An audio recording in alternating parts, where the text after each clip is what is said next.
नमस्कार, सत श्री अकाल, आदाब। मेरा नाम मनदीप पुनिया है और आप सुन रहे हैं पंजाबी रेडियो यूएसए। मैं एक बार फिर हाजिर हूं नए बुलेटिन के साथ और शुरुआत करते हैं आज की मुख्य खबरों से। फ्रांस में चल रहे राजनीतिक उथल पुथल के बीच फ्रांस के राष्ट्रपति इमैनुअल मैक्रों ने नए प्रधानमंत्री को नियुक्त किया है। उनका नाम है फ्रांसवा बॉयरू। वो मोडेम पार्टी का नेतृत्व करते हैं और फिलहाल में वो मेयर हैं। आज इंडियन पार्लियामेंट के अपर हाउस राज्यसभा को एक बार फिर से स्थगित कर दिया गया। राज्यसभा के स्पीकर जगदीप सिंह धनखड़ और राज्यसभा के लीडर ऑफ अपोजिशन मल्लिकार्जुन खड़गे में एक बार फिर से तीखी बहस दिखी। वहीं लोकसभा में आज प्रियंका गांधी ने अपना पहला भाषण दिया और उन्होंने अपने पहले भाषण में जवाहरलाल नेहरू को भी डिफेंड किया। भारत के राजनीतिक हलकों में वन नेशन वन पेंशन नाम की डिबेट लगातार जोर पकड़ रही है। पूर्व राष्ट्रपति रामनाथ कोविंद के नेतृत्व में बनी कमेटी ने वन नेशन वन इलेक्शन की सिफारिश की है। इसको लेकर अपोजिशन पार्टियां लगातार विरोध कर रही हैं। भारत के तीसरे बड़े दल समाजवादी पार्टी के नेता अखिलेश यादव ने कहा है कि वन नेशन वन इलेक्शन देश के लिए बहुत खतरनाक है और इसको बीजेपी इसलिए करना चाहती है ताकि वह एकदम से सारे देश के ऊपर कब्जा कर सके। हरियाणा से बीजेपी के राज्यसभा सांसद रामचंद्र जागड़ा ने किसानों को लेकर बहुत घटिया बयानबाजी की है। उन्होंने कहा है कि पिछले किसान आंदोलन में आसपास के गांव से 700 लड़कियां गायब हो गई। पंजाब के किसान हरियाणा में नशा बेचने आते थे। इस किस्म की वाहियात टिप्पणी को लेकर बीजेपी के किसी भी बड़े नेता का कोई बयान नहीं आया है, लेकिन किसान नेताओं ने इसकी निखेधी की है। शंभू बॉर्डर और खनौरी बॉर्डर पर चल रहे किसान आंदोलन से एक बार फिर से किसानों का जत्था दिल्ली के लिए कूच करेगा। 101 किसान तिबारा पैदल दिल्ली के लिए कूच करेंगे। इससे पहले 2 बार किसान दिल्ली पैदल कूच कर चुके हैं, लेकिन दोनों बार असफल रहे हैं। कल तीसरी बार किसान पैदल कूच करेंगे। आपको बता दें कि किसान नेता जगजीत सिंह डल्लेवाल की भूख हड़ताल को भी आज 17 दिन पूरे हो गए हैं और 18वां दिन चालू हो गया है। उनका लगभग 13 किलो वजन कम हो चुका है। उनकी किडनी और हार्ट फेल होने का खतरा लगातार बना हुआ है। ये थी आज की मुख्य खबरें। अब करते हैं इन खबरों का विश्लेषण और शुरुआत करते हैं पहली खबर से।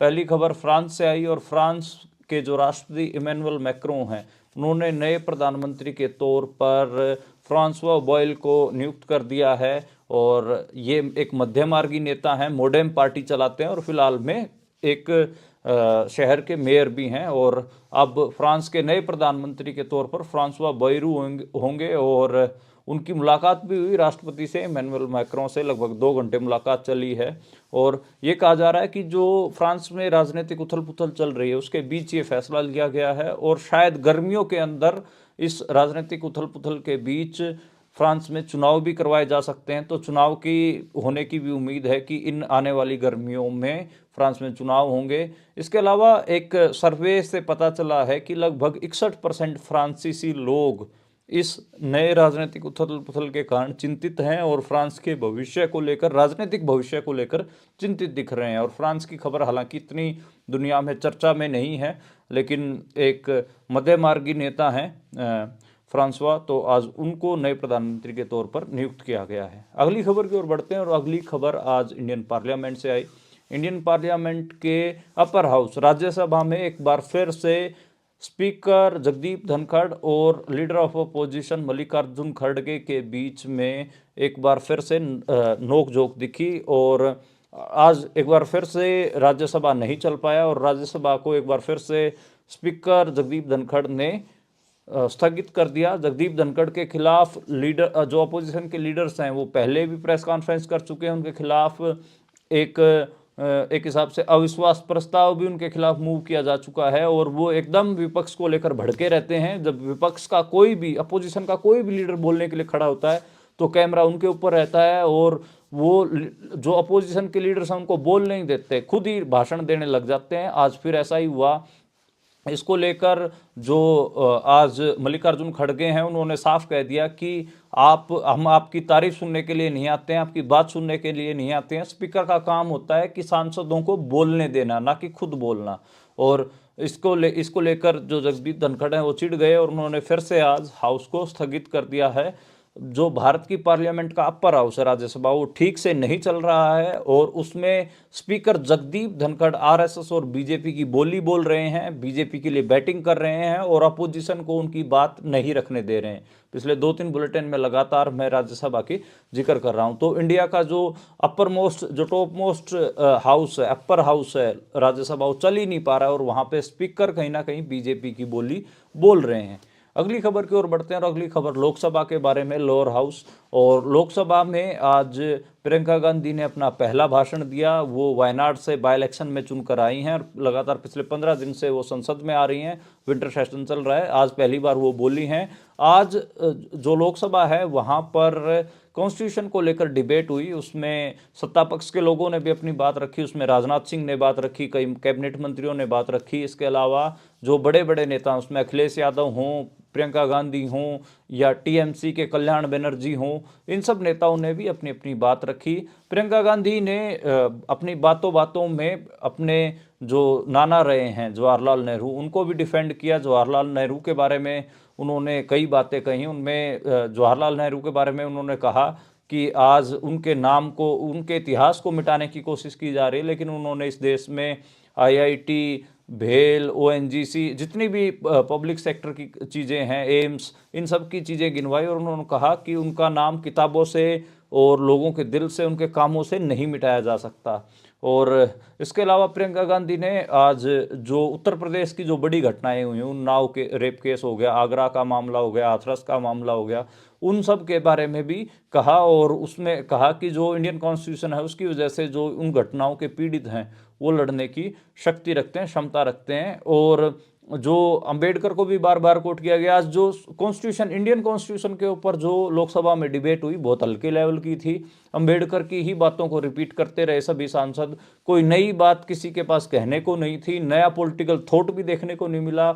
जो लगातार पिछले 75 साल से जो इंडियन कॉन्स्टिट्यूशन चला आ रहा है, उसको, उसमें क्या खामियां हैं, क्या उसमें सुधार हो सकता है, इंडियन कॉन्स्टिट्यूशन को इन करंट हालातों में कैसे देखें, इसको लेकर कोई भी बातचीत नहीं हुई। सब रटी रटाई पुरानी बातें, जो अंबेडकर, नेहरू, गांधी, वो सब लोग वो बातें बोल गए थे, उन्हीं बातों को ही सांसद रिपीट किए जा रहे थे। तो मुझे लगता है कि वैचारिक शून्यता का भी दौर है ये, और नेता मीडियोकर नेता भी हैं, मीडियोक्रेसी का दौर भी है। बहुत मीडियोकर लेवल के इंडिया में नेता देखने को मिल रहे हैं। उनको सच में ही उन्होंने कोई नई बात, कोई अलग बात, कोई नई पॉलिटिकल थियोरी, कोई फिलोसफी, किसी चीज़ की जिक्र नहीं किया। वहीं पुरानी कही जो सोशल मीडिया पे उन्होंने पढ़ लिया होगा, उन्हीं को ही दोहरा दिया आकर। तो ये बड़ी मेरे को तो हैरानी हुई कि इतने कम स्तर की डिबेट मुझे देखने को मिली। अगली खबर की ओर बढ़ते हैं और अगली खबर साउथ इंडिया से आई। हैदराबाद पुलिस ने अभिनेता अल्लू अर्जुन को गिरफ्तार कर लिया है। पुष्पा फिल्म आपको पता ही होगा, अब पुष्पा 2 आई है, उनकी काफ़ी हिट रही है, एक दिन में ही सबसे ज़्यादा कमाई करने वाली फिल्म बन गई है। और वे वहाँ पर एक थिएटर में गए, तो जो अल्लू अर्जुन है वो एक थिएटर के प्रीमियर में पहुँच गए। वहाँ पर जब गए तो भगदड़ मच गई और उसमें एक महिला की मौत हो गई। और उसी के मामले में अल्लू अर्जुन को हैदराबाद पुलिस ने गिरफ्तार किया है। अगली खबर की ओर बढ़ते हैं। अगली खबर वन नेशन वन इलेक्शन के बारे में है। भारत के राजनीतिक फिजाओं में वन नेशन वन इलेक्शन को लेकर खासी चर्चा हो रही है। और इसको लेकर जो भारत के पूर्व राष्ट्रपति हैं, जो साबका राष्ट्रपति हैं रामनाथ कोविंद, उनकी अध्यक्षता में कमेटी बनाई गई थी और उस कमेटी ने सिफारिश की है कि देश में वन नेशन वन इलेक्शन होना चाहिए। यानी कि सभी राज्यों के जो विधानसभा चुनाव हैं और जो लोकसभा चुनाव है वो एक ही साथ होने चाहिए। इसको लेकर अपोजिशन पार्टियों ने खिलाफत शो की है, खासकर नॉन हिंदी स्पीकिंग स्टेट से इसको लेकर तीखी प्रतिक्रिया आई है। और जो नुक्ता है वो फेडरलिज्म का नुक्ता है और कहा जा रहा है कि देश सेंट्रलाइजेशन की ओर बढ़ रहा है और भारत के फेडरल ढांचे को खतरा है। इसके अलावा भारत के तीसरे बड़े दल समाजवादी पार्टी के अध्यक्ष, मुखिया अखिलेश यादव ने बहुत मार्के की बात कही है, बहुत बड़ी बात कही है। उन्होंने कहा है कि कभी सरकारें अपनी समयावधि के बीच में भी अस्थिर हो जाती हैं, तो क्या वहाँ की जनता बिना लोकतांत्रिक प्रतिनिधि के रहेगी? इसके लिए संवैधानिक रूप से चुनी गई सरकारों को बीच में ही भंग करना होगा, जो जनमत का अपमान होगा। दरअसल एक देश एक चुनाव लोकतंत्र के खिलाफ एक तंत्री सोच का बहुत बड़ा षड्यंत्र है, जो चाहता है कि एक साथ ही पूरे देश पर कब्जा कर लिया जाए। ये अखिलेश यादव की स्टेटमेंट है, मैंने आपको पढ़ के सुनाया। और अखिलेश यादव ने स्टैंड लिया है और ये कहा है कि लोकतंत्र के खिलाफ है, एक तंत्री जो टोटलिज्म वाली जो सोच है उसका बहुत बड़ा षड्यंत्र है, जो देश के ऊपर एक साथ कब्जा करना चाहता है। यानी कि बीजेपी आरएसएस एकदम से सारे देश के ऊपर कब्जा करना चाहती है। ये बात अखिलेश यादव ने कही है। इसको लेकर कांग्रेस की तरफ से हालांकि कोई ठोस प्रतिक्रिया देखने को नहीं मिली है, लेकिन जो नॉन हिंदी स्पीकिंग स्टेट्स के लोग हैं, चाहे तमिलनाडु के हों, केरल के पॉलिटिशियन हों, मराठी पॉलिटिशियन हो, उनकी तरफ से खासा इसको लेकर डिसएग्रीमेंट आया है और खासी इसकी मुखालफत हुई है। और कहा है कि जो वन नेशन वन इलेक्शन दरअसल देश के फेडरल ढांचे के ऊपर हमला है। ये बात आज निकल कर आई है। अगली खबर की ओर बढ़ते हैं। अगली खबर दिल्ली से है और दिल्ली में एक बार फिर से दिल्ली के स्कूलों में बम होने की खबर आज मिली है। और ये जो वहाँ की दिल्ली पुलिस है, दिल्ली पुलिस ने बताया कि धमकी भरे ईमेल मिले हैं जिसमें 6 स्कूलों में बम होने की खबर थी। हालांकि स्कूलों को बंद करवा दिया गया, उनकी चेकिंग की गई, कोई बम वगैरह नहीं मिला है, लेकिन जो एक दहशत है वो लगातार बनी हुई है। पहले भी 4 स्कूलों में एक बार और 40 स्कूलों में एक बार, यानी कि 2 बार पहले भी धमकी आ चुकी है दिल्ली के स्कूलों में बम होने की, और तीसरी बार अब आई है। इसको लेकर आम आदमी पार्टी का स्टैंड है कि जो बीजेपी है वो दिल्ली में दहशत क्रिएट करना चाहती है, आतंकवादी दहशत क्रिएट करके और वोटें लेना चाहती हैं। दिल्ली में विधानसभा चुनाव भी हैं और दिल्ली में जो पुलिस, जो एक हिसाब से प्रशासन पुलिस का जो मामला है और पुलिस की नाकामी को जो आम आदमी पार्टी है वो बड़ा बनाकर बता रही है, क्योंकि जो पुलिस है वो गृह मंत्री के अंडर आती है, होम मिनिस्ट्री के अंडर आती है और बीजेपी के अंडर आती है। इसको लेकर जो अरविंद केजरीवाल हैं वो लगातार हमलावर हैं, कह रहे हैं कि कानून व्यवस्था दिल्ली में ख़राब होती नज़र आ रही है। लगातार वो कानून, आज आम आदमी पार्टी ने एक वीडियो भी जारी किया, लगातार इसको इशू बना रहे हैं। अगली खबर की ओर बढ़ते हैं। अगली खबर दिल्ली के विधानसभा चुनाव में आज कांग्रेस ने भी अपनी पहली सूची जारी कर दी है और अरविंद केजरीवाल के खिलाफ शीला दीक्षित के लड़के संदीप दीक्षित को चुनाव लड़ाया जाएगा। ये खबर है, बड़ी ब्रेकिंग है। और इसमें शीला दीक्षित, आप सबको पता है, शीला दीक्षित को 2014 में पहली बार केजरीवाल ने चुनाव हराया था। अब उनके खिलाफ उनके बेटे को उतारा जा रहा है। और जो शीला दीक्षित हैं वो नई दिल्ली सीट से चुनाव लड़ती थी, वहाँ से अरविंद केजरीवाल ने उनको चुनाव हराया था। अब संदीप दीक्षित चुनाव लड़ रहे हैं और उन्होंने कहा है कि दिल्ली में कांग्रेस के बिना सरकार नहीं बनने वाली है। तो अब नई दिल्ली विधानसभा से शीला दीक्षित के बेटे, जो कि पहले मुख्यमंत्री थी दिल्ली की, कांग्रेस की मुख्यमंत्री थी, उनके बेटे चुनाव लड़ रहे हैं। शीला दीक्षित की मौत हो गई थी, आप सबको पता है।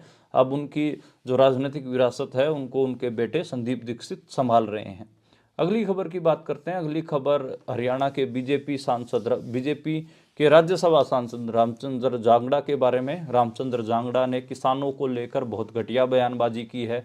उन्होंने कहा है कि जो किसान आंदोलन 2020-21 वाला हुआ था उसमें किसान सौदागर, नशे के सौदागर बनकर आए थे और वे कसाई थे। सांसद ने कहा कि जहां किसान आंदोलन हुआ था सिंगू बॉर्डर और टिकरी बॉर्डर पर, वहां पर आसपास 700 लड़कियां गायब हो गई थी। तो इतना बड़ा झूठ बीजेपी के राज्यसभा सांसद बोल रहे हैं और आग लगाने का काम कर रहे हैं। और उन्होंने कहा कि पंजाब के किसानों ने हरियाणा में नशा फैला दिया, और ये बात उन्होंने, और ये भी कहा कि किसानों की हैसियत का क्या है।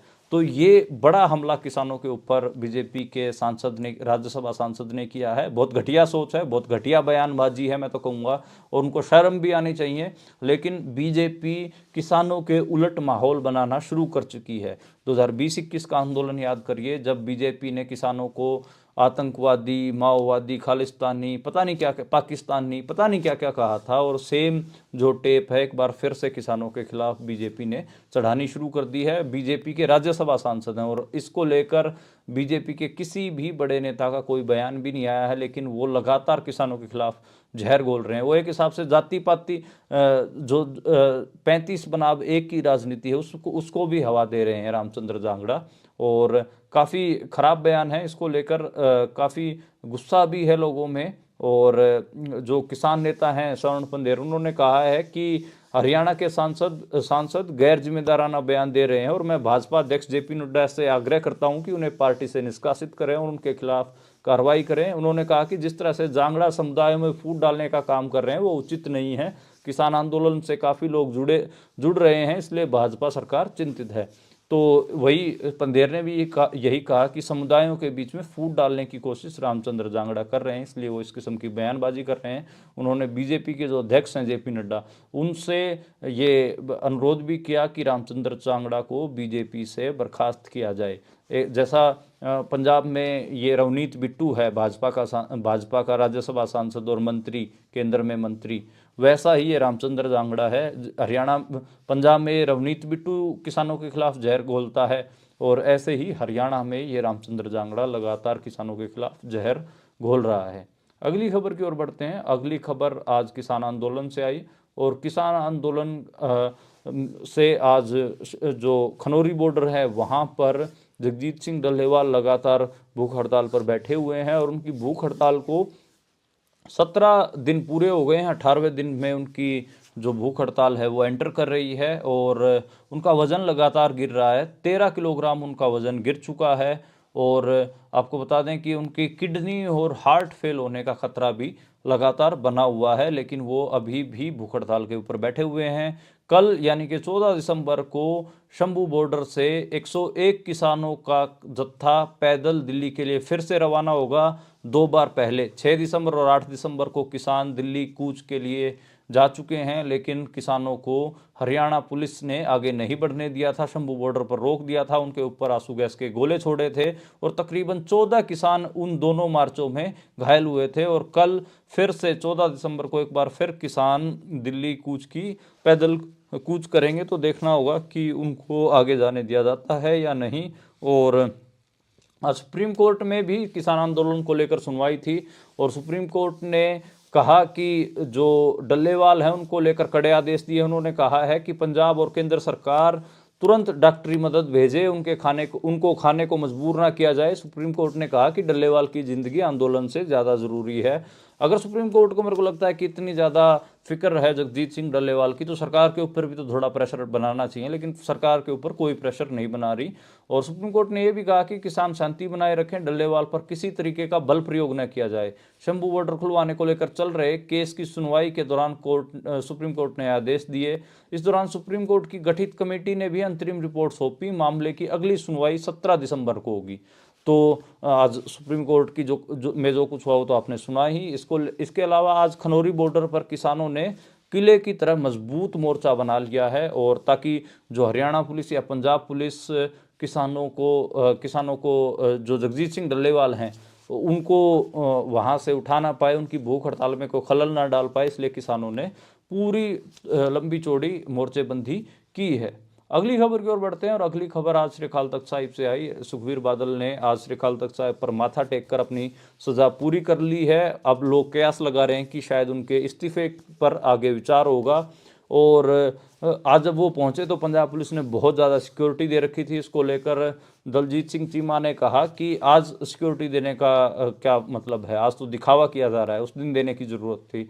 तो ये सारा मामला है। बाकी कल मुक्तसर साहिब में उनकी अंतिम दिन था, और अपनी अंतिम दिन उन्होंने पूरा किया। आप सबको पता है कि उन्होंने जो सज़ा है 10 दिन लगातार, आपको पता ही होगा, उसमें श्री मुक्तसर साहिब हो गए, श्री हरमंदर साहब, श्री केसगढ़ साहब, श्री दमदमा साहब, श्री फतेहगढ़ साहब, इन सब जगहों पे 2-2 दिन उन्होंने सज़ा काटी है। और अब आज वो अमृतसर पहुंचे थे, और उन्होंने माथा टेक कर अपनी सज़ा पूरी की है। अब ये देखना होगा कि अकाली दल की नेक्स्ट लीडरशिप किसके हाथ में जाती है, उनके इस्तीफों को लेकर क्या बात होती है। आप सबको पता है कि श्री अकाल तख्त साहिब से ये कहा गया था ज्ञानी रघुवीर सिंह की तरफ से कि जो मोरल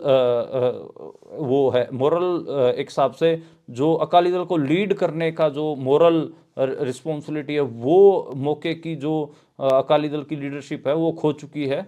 तो एक हिसाब से नैतिक तौर पर वो अधिकार खो चुकी है। तो इसका मतलब ये होगा कि अब दोबारा से अकाली दल में चीज़ें शुरू होगी। एक कमेटी भी बनाई गई थी जिसको हेड एसजीपीसी के प्रधान हरजिंदर सिंह धामी करने वाले हैं, और 6 महीने तक लगातार मेंबरशिप की प्रोसेस भी चलेगी। तो अब ये देखना होगा कि अकाली दल में क्या सच में ही लीडरशिप का कोई बदलाव हो पाता है या नहीं हो पाता है। आज के लिए इतना ही। कल दोबारा मुलाकात होगी नई खबरों के साथ, नए बुलेटिन के साथ। आप देखते और सुनते रहिए पंजाबी रेडियो।